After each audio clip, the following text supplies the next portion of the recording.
Hello, my name is Mary Kay Taylor and welcome to my Big Book demonstration presentation. The title of my Big Book is Make New Sounds. So before I actually go into my demonstration of my Big Book, I'm first going to go over my chosen evidence-based reading strategy. So first I picked the word recognition strategies and I decided to do an intervention for sound simple association and phonetic coding, such as practicing blending sounds, digraphs, and diphthongs.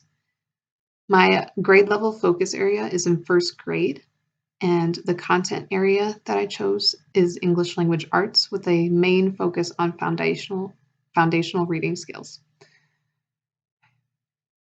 So again, before I go really into my demonstration of my book, I'm going to give an outline of the lesson plan and how this lesson will look and the demonstration will look. So first and foremost, the main goal of this lesson is for that students will be able to identify and properly articulate the ch, sh, th, f, and ing sounds when reading written text or identifying different objects that incorporate those specific sounds. And below I included the Ohio Learning Standard that is the basis of this entire lesson. And I'm not going to go through all of it individually, but it is there for you to reference and just know that this is where the foundation of my lesson begins. Okay, so here's just kind of a quick outline of my lesson plan. I'm not going to read every point. I'll just kind of give you a quick rundown. So before, you're going to activate the students' prior knowledge by introducing sounds they kind of already know, kind of warming them up for those new sounds you're about to introduce. And then briefly introduce those new sounds that are going to be talked about in the Big Book, such as the ch, sh, th, f, and ing sounds. And then after that, give students the pre-reading activity, which you will see in the next slide, and I will explain that later. But after doing the pre-reading activity, go over the answers with the students so that they can receive clarification and see where they went wrong. And that way you can also collect that information as like a pre-assessment almost to see where your students are at initially before actually getting into the lesson. And then during the lesson, you're going to read the Big Book. And during it, you're going to be engaging them and making it interactive, asking them questions, having them maybe read a part or identifying the different objects and the sound that go along with the object. And then at the end of the book, there is the Velcro activity. And again, that's also engaging and interactive, but really try to incorporate that discussion and having them ask questions or ask a friend for help if they're struggling. So that's during. And again, you will see this in my demonstration. So don't worry, this might sound like, what are you talking about? But you're going to see it in my demonstration later. All right, and then after, you are going to hand students a post-reading activity. You're going to maybe model maybe one or two of them with the class and then have them do the rest because you really want to see what they learned after reading your Big Book. So after that, you should collect that information and use that information as like a post-assessment and put it in your students' portfolio and make lessons based off these post and pre-assessments that you did during this lesson. All right, so next I'm going to show you the pre and post reading activities. On the far left is the What's My Sound pre-reading activity. So this is what you're going to give your students before they read the book. And then on the far right, the two sheets that go together is the What's My Sound brainstorming post-reading activity. And so I'm just going to kind of briefly explain the reasoning behind them and how they work. So the What's My Sound pre-reading activity is a modified version of the vocabulary demonstration words and content areas strategy. Instead of putting different words containing the specific common consonant digraph to categorize those sounds, pictures were used instead that incorporated each of the common consonant digraphs. In this way, students are challenged to identify those sounds through a visual object instead of a visual word, which in most cases reveals the answer in the word. So the second activity, the What's My Sound brainstorming after reading activity, is a very modified version of the Magic Square activity. Since this lesson is geared toward first graders, The goal is not to overwhelm them with too many tasks to do at once. Therefore, keeping the activity simple and fun, yet challenging is crucial. So students accomplish this activity by cutting out each picture or word and pasting under the corresponding common consonant digraph. So that's just kind of an overview of what the purpose of these two different activities and how you and the student will be able to use both of these to test their own knowledge, but also to let you know what each student and where each student is at in their knowledge of common consonant digraphs. Okay, so next I'm going to kind of give a brief overview of my alignment, so why the strategy, how the strategy aligns with the Science of Reading and Fidelity checklist. So I'm going to kind of go over this based off of Scarborough's reading rope. So first, in terms of Scarborough's reading rope, this strategy touches on all 5 components of language comprehension in one way or another.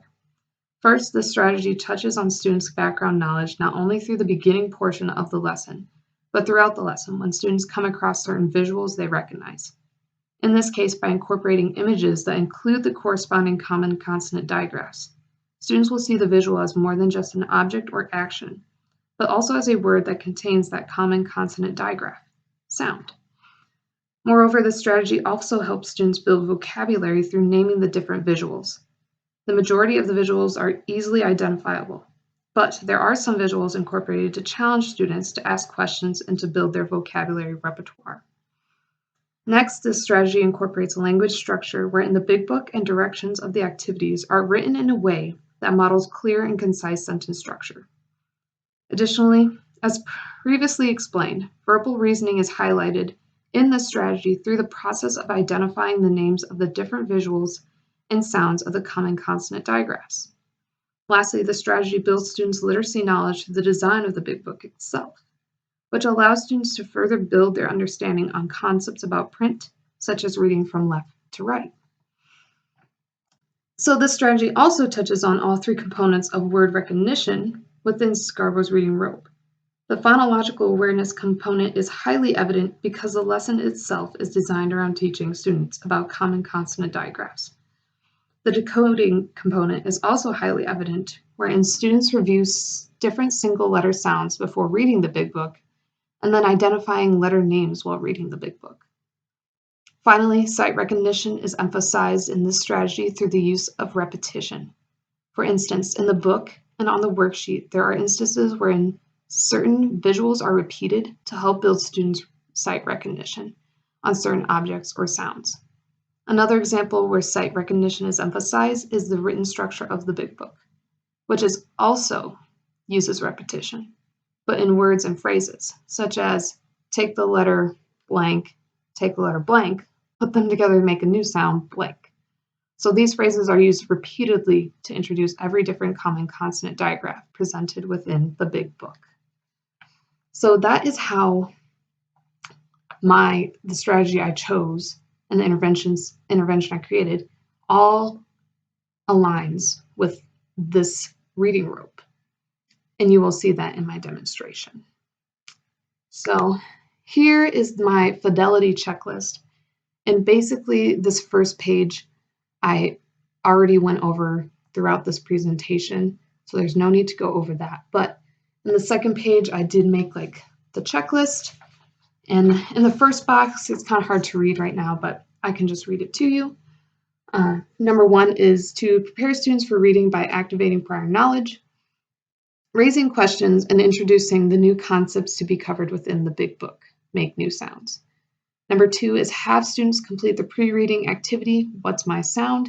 Use this activity to inform the teacher on what students do and do not know in regards to common consonant digraphs. Number 3 is while reading the big book, encourage student engagement and collaboration when discussing the different concepts being covered in the book. And then number 4 is during the Velcro matching activity within the big book, have students work collaboratively to figure out the sounds that fit best. And then lastly, number 5, have students complete the post-reading brainstorming activity, What's My Sound? Use this activity to inform the teacher about what the students have learned or composites are still in need of practice. Students who finish early may go around and help check to see if their peers are correct or need help. So again, this checklist is just kind of make sure that I'm hitting all those points within my lesson and I'm not skipping anything or not forgetting anything that needs to be covered within my lesson. All right, so the next thing I'm going to do is to give you an actual demonstration of me reading the big book and just kind of showing you how it works.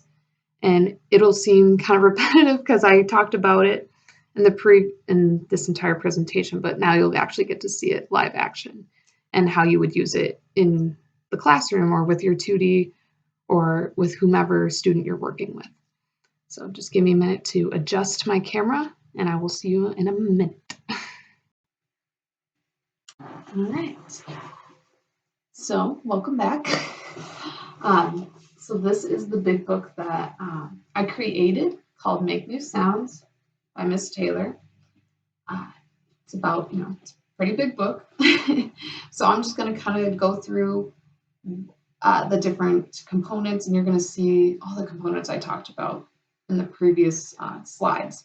And you're just going to be, I just want to be able to show you what it looks like and how you might use it interactively. So first, like, oh, make new sounds. This is what we're going to do. And then, so here you're going to see where the repetition part kind of takes place.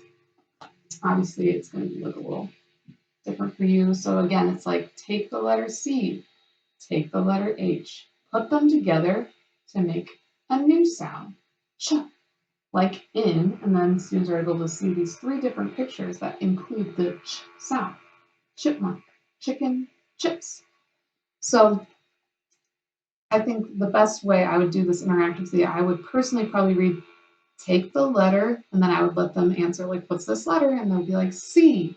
Take the letter, and they'll be like, H. Put them together to make the sound, and then I'd let them all make the sound. And then, and then I'd be like, oh, what's this? And either maybe call on one person at a time, maybe they have them all answer at the same time. So that's kind of a way you'll use this interactively while you're reading it before you get to the Velcro activity. So I'm not going to go through every single page, but as you can see, I have the SH sound, I have the CH sound. Go on, it's about the same thing. And honestly, by the time you get to probably this page, you could be reading it together and be like, all right, take the letter, and you could read it together. But maybe the first time through, only have them say the letter and the sound. And again, you can see, I just want to show you. It's a lot of fun creating this, I'm not going to lie. Definitely a lot of work, but I'm going to end up using this in the future for sure. So it was definitely worth it. So by the time you get to the next page, you have the last one for the ing sound. But then this is kind of a good, like, all right, look at all the sounds we made. And then you can point to each one and be like, all right, what does this one make? And then ask maybe one person, again, have the class answer together. So that's kind of like a good review right before they're about to do this Velcro activity, which I am very excited. Like, I thought it was a really good idea on my part that I came up with this, because I was like, how can I make this book interactive? And here we go. This is how we can do it. So it's like, now you try matching the sounds. So I have on this side, whoops, not on that side, this side, on the right, I have the different sounds all lined up together. And then there's, as you can see, there's little white patches. Those are Velcro. So that's where the students are going to Velcro the different objects or things that correspond with each sound. So I'll just demonstrate a couple. You guys know the sounds, so I don't have to go through every single one of them. But so for the first one, it's like ch, ch. And then I have cutouts with also Velcro on them. The different things. Oops, they're going to Velcro. So for that ch sound, here's my cutouts of all the different objects.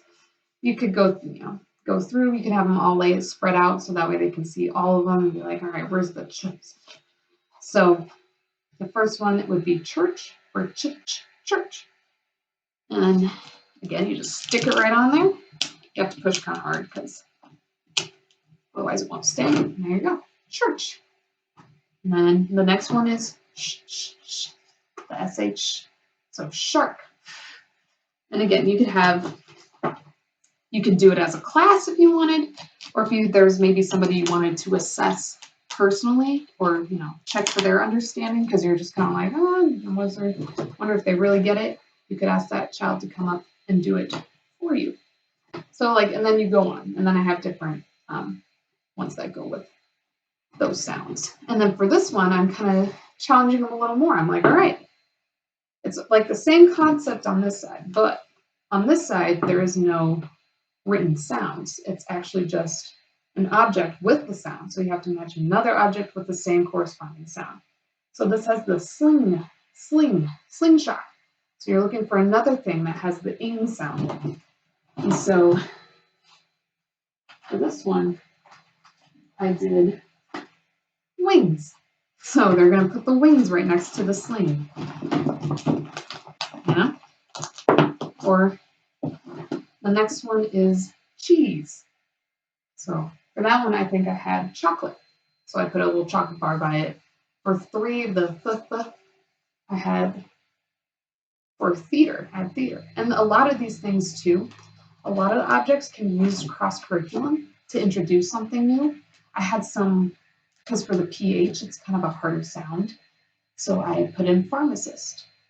Obviously the children are not going to know that at first. So you're going to have to introduce, be like, yes, this is the pharmacist. And you can introduce what they do. So it's kind of like not just learning sounds, but just learning a bunch of other things too that, can be covered across the curriculum.